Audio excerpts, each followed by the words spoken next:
You know things have gotten serious when a local bar association election ends up in the high court.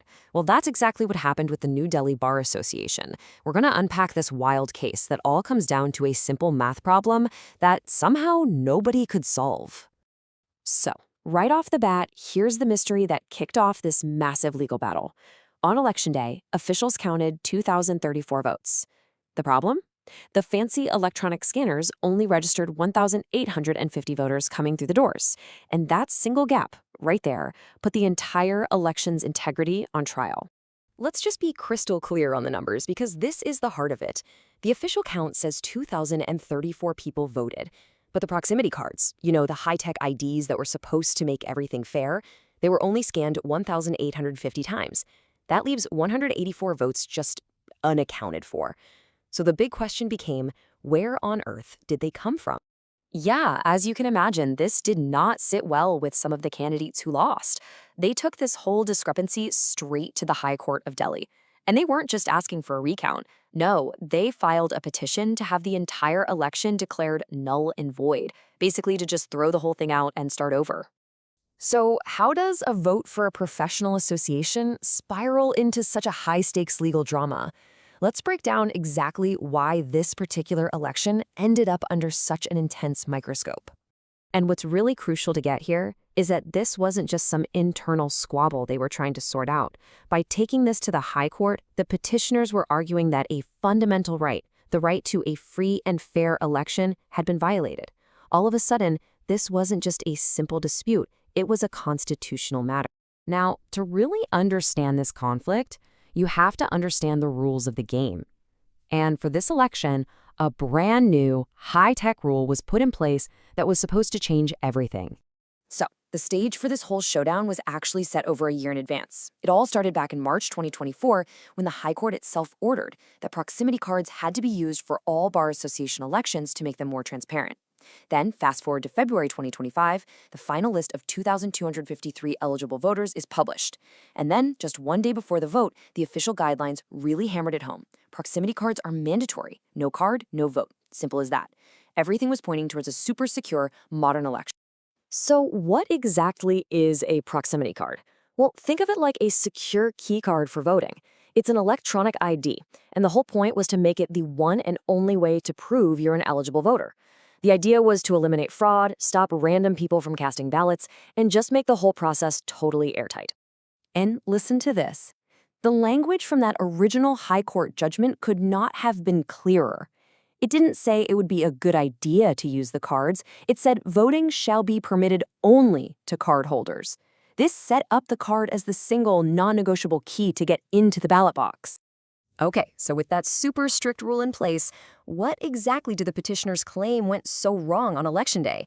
Well, their story paints a picture of complete and utter chaos. So, according to the petitioners, everything fell apart in the afternoon.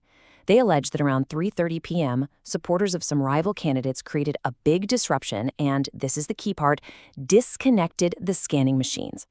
They claim that for the next hour and a half, the system was totally down and unverified people were just walking in and casting bogus votes. And when they complained about it, they say the officials on site did absolutely nothing.